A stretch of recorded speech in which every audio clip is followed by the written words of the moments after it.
Assalamualaikum warahmatullahi wabarakatuh. Alhamdulillah alamin. Wassalatu wassalamu ala asrofil anbiya'i wal mursalin wa ala alihi wa sahbihi rasulillahi ajma'in. Pertama-tama marilah kita panjatkan puji dan syukur kita kehadirat Allah Subhanahu wa taala karena telah memberikan rahmat hidayah beserta karunia-Nya sehingga kita dapat melaksanakan pengerjaan UTS keamanan informasi pada siang hari ini. Salawat beserta salam tak lupa pula kita haturkan kepada Nabi besar kita Muhammad Shallallahu Alaihi Wasallam dengan mengucapkan Allahumma sholli ala Sayyidina Muhammad wa ala ali Sayyidina Muhammad. Tanpa memperpanjang mukadimah, saya Muhammad Fadila Fitur Rahman selaku moderator pada kelompok ini akan memperkenalkan anggota kelompok.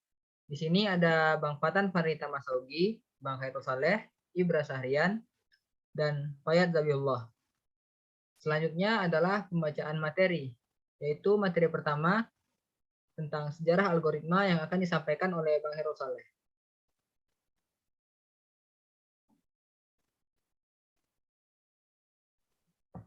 Terima kasih kepada moderator. Dan di pembahasan pertama, di sini ada sejarah algoritma.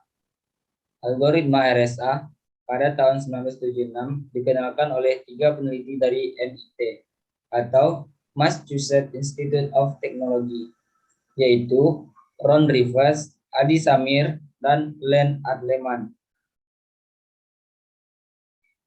RSA merupakan teknik kriptografi yang memanfaatkan 2 bilangan prima yang memperoleh sebuah public key dan sebuah private key, di mana sebuah public key digunakan untuk mengenkripsi sebuah plain text, sedangkan private key digunakan untuk mendeskripsikan chip hairtext. Untuk mendapatkan private key, orang tersebut harus mendapatkan 2 bilangan prima, yang hasil kalinya adalah public key. Semakin sulit pemfaktoran, maka semakin kuat algoritma RSA tersebut. Sebenarnya, algoritma RSA sangat sederhana, hanya terdiri dari 3 tahap, yaitu pembangkitan pasangan kunci, enkripsi, dan dekripsi. Selanjutnya, saya kembalikan ke moderator. Baiklah, terima kasih kepada Bang Khairul Saleh. Selanjutnya adalah penyampaian materi tentang arsitektur algoritma RSA yang akan disampaikan oleh Bang Fatan Fadita. Baiklah, di sini saya akan menjelaskan tentang arsitektur algoritma RSA dan cara kerjanya. Algoritma kriptografi asimetrik adalah algoritma yang menggunakan kunci yang berbeda untuk proses enkripsi dan deskripsinya. RSA masih digunakan secara luas dalam protokol elektronik commerce dan dipercaya dalam mengamankan dengan menggunakan kunci yang cukup panjang sehingga akan sulit untuk memecahkan kode sandinya. RSA masih digunakan secara luas dan dalam protokol elektronik commerce dan dapat dipercaya mengamankan dengan menggunakan kunci yang cukup panjang sehingga akan sulit untuk memecahkan kode sandi. RSA menggunakan algoritma yang melibatkan ekspansi dengan fungsi expansion. Plain text dienkripsi dalam blok-blok, di mana setiap blok tersebut mempunyai nilai binar yang kurang dari angka tertentu n-nya. Proses enkripsi dan deskripsi untuk plain text blok M dan cheat text blok C dapat digambarkan sebagai C sama dengan M E modulo N dan M sama dengan C D modulo N sama dengan M E D modulo N sama dengan M E D modulo 2. Kedua belah pihak pengirim dan penerima harus mengirimkan nilai N-nya. Pengirim mengetahui nilai N dan hanya penerima yang tahu nilai D-nya. Jadi dapat disimpulkan bahwa kunci publik algoritma ini adalah E melalui rumus tertentu. Nah, untuk contohnya, ini cara kerja dari algoritma RSA. Yang di mana pertama, kita memilih dulu 2 bilangan prima yang terdiri dari P dan Q, yang di mana 2 bilangan prima yang kita pilih untuk memperoleh tingkat keamanan yang lebih tinggi. Setelah kita mendapatkan dua bilangan prima, kita hitung nilai n-nya dengan mengkalikan dua bilangan prima tersebut. Setelah mendapatkannya, kita hitung juga nilai m-nya, yang dimana p dikurang 1 dikali q dikurang 1. Itu untuk nilai m-nya. Setelah itu kita memilih nilai e yang relatif terhadap m, yang dimana nanti kita mencari GCD m yaitu sama dengan 1, yang artinya pembagi terbesar e adalah m sama dengan 1. Untuk rumusnya kita menggunakan algoritma Euclidean, yang dimana R0 sama dengan Q1 R1 ditambah R2, di mana 0 lebih kecil dari R2, R2 lebih kecil dari R1. Untuk cara perhitungannya, pertama kita pilih dulu dua bilangan prima. Di sini kita memilih bilangan prima 3 dan 11. P sama dengan 3 dan Q sama dengan 11. Kemudian kita mengkalikannya nilai P dan Q-nya, dan didapatlah hasil N-nya yaitu 33. Setelah itu kita mencari nilai M-nya dengan rumus tadi, P kurang 1 dikali Q kurang 1. P-nya 3 dikurang 1, 2 dikali dengan 11 dikurang 1, 10. 2 kali 10, 20. Maka nilai M-nya adalah 20. Kemudian kita tahap selanjutnya itu mencari dengan menggunakan rumus algoritma Euclidean, yang dimana GCD EM sama dengan 1. Pertama kita tentukan dulu nilai E-nya. Di sini saya mengambil nilai E-nya yaitu 2. Dan nilai M-nya ini dari yang cara sebelumnya. Kita cari nilai awalnya yang diketahui adalah Q sama dengan 0. Ini kita ambil R2 sama dengan R0 dikurang Q1 dikali R1. R2 sama dengan nilai E-nya 2, nilai R0-nya 2. Sini. Kemudian dikali dengan nilai M-nya 2. R1-nya 20, maka didapat R2-nya 2. Karena nilai R0-nya belum sama dengan 0, kita cari ke selanjutnya, yaitu R1 sama dengan Q2 dikali R2 ditambah R3. Untuk Q2-nya sama dengan R1 dibagi R2. R1-nya 20, kita bagi dengan 2, maka Q2-nya sama dengan 10. Dan nilai R-nya juga di sini kita belum dapat hasilnya sama dengan 0.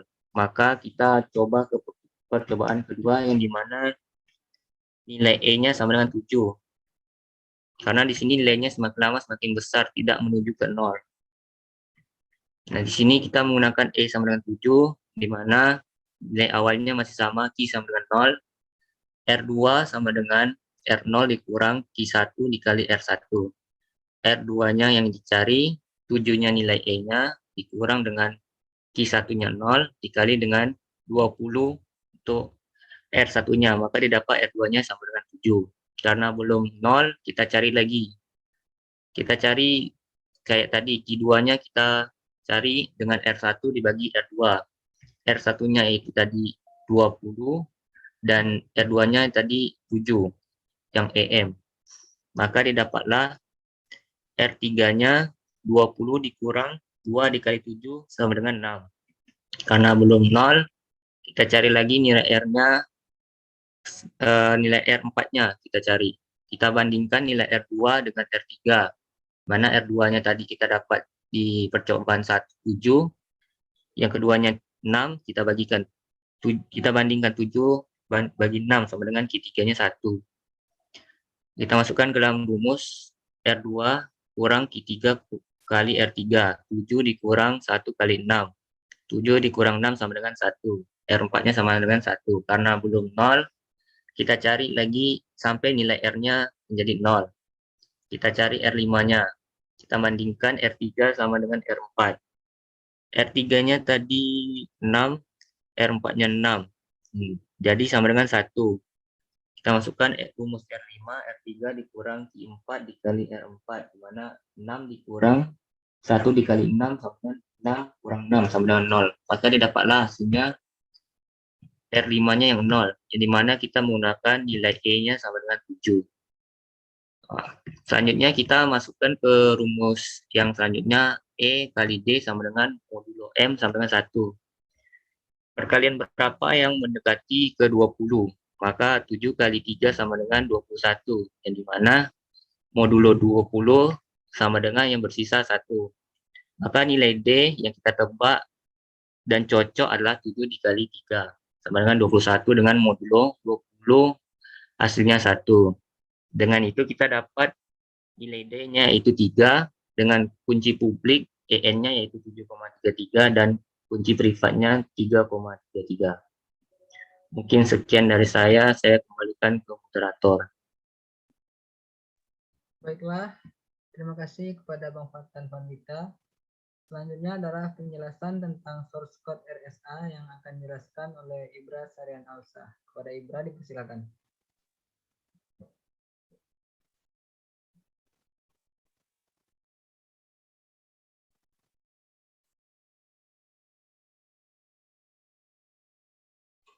Baiklah, saya akan menjelaskan source code.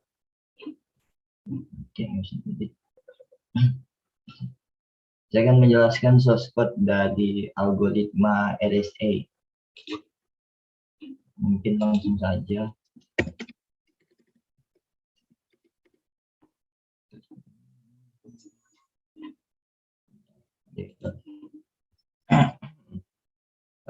Ini tadi kan ada itu apa sih namanya, data public key dan ada yang namanya private key. Nah, di sini saya langsung saja langsung menjelaskan yang ini namanya enkripsi dan ini deskripsi RSA. Nah, tadi kan ada yang namanya masukkan bilang menerima. Nah, itu saya skip, langsung dapat hasilnya yaitu 35 dan hasilnya 11. Lalu diproseskan, langsunglah kita masukkan key-nya. Key ini adalah plain text yang ingin kita enkripsi menjadi ciphertext. Nah, contohnya kita masukkan aja password gitu kan. Terus lalu kita save. Nah, ini hasilnya. Oke, ada kesalahan, bentar skip.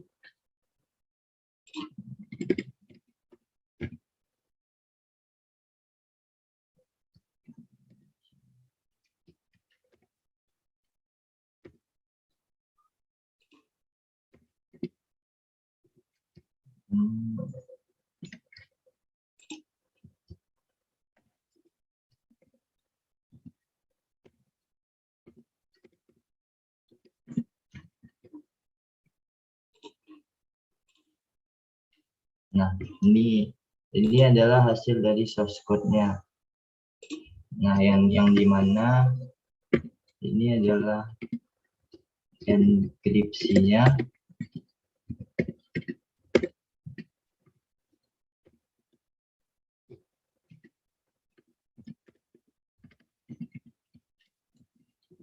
Dan yang di sini adalah deskripsinya.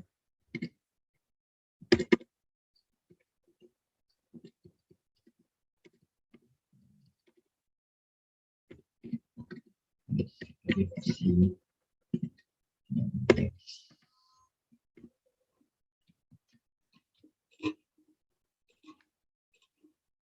Nah, setelah datanya dienkripsi ya kan, yang dari key tadi yang di sini, yang password tadi ini dienkripsi. Nah, ketemu hasilnya ini. Nah, terus di deskripsi lagi menjadi password, dibalikkan ke bentuk semula. Nah, mungkin itu saja dari source code yang bisa saya jelaskan. Mungkin saya kembalikan ke moderator. Baiklah, terima kasih kepada Ibra Sarian Alsa. Selanjutnya adalah penjelasan poin implementasi penggunaan algoritma RSA yang akan dijelaskan oleh Fayad Zabiullah. Kepada Fayad dipersilahkan.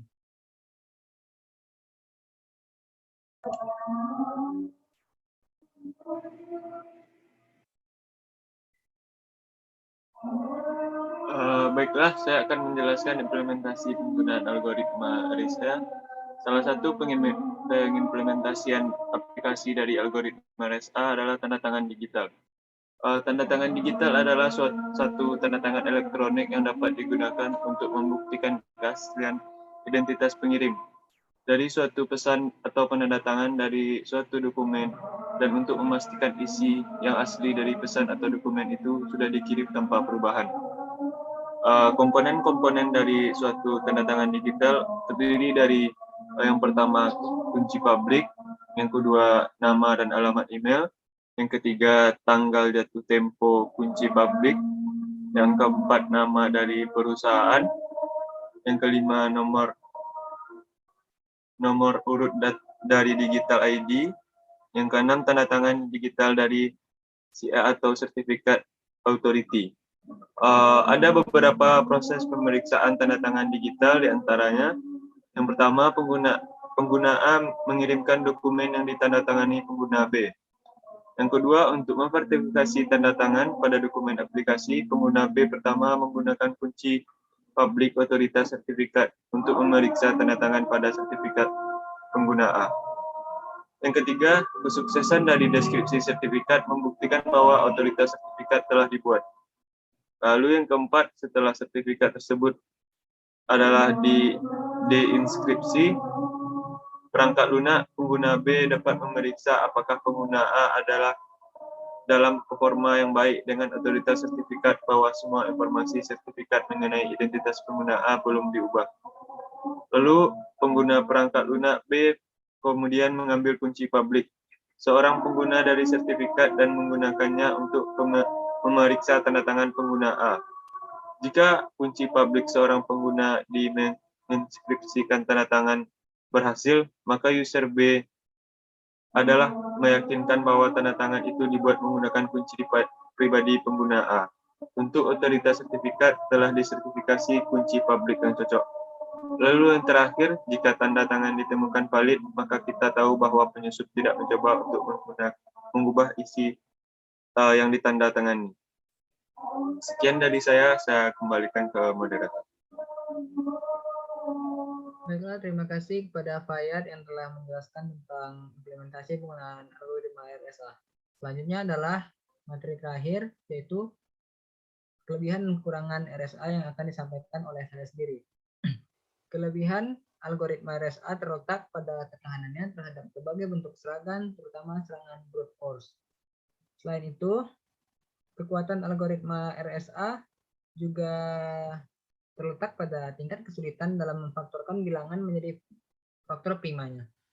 Nah, dalam hal ini kayak memfaktorkan N menjadi P dan Q, karena sekali N berhasil difaktorkan, maka menghitung nilai M adalah perkara yang mudah. Selanjutnya, walau nilai E diumumkan, perhitungan kunci D tidaklah mudah karena nilai M yang tidak diketahui.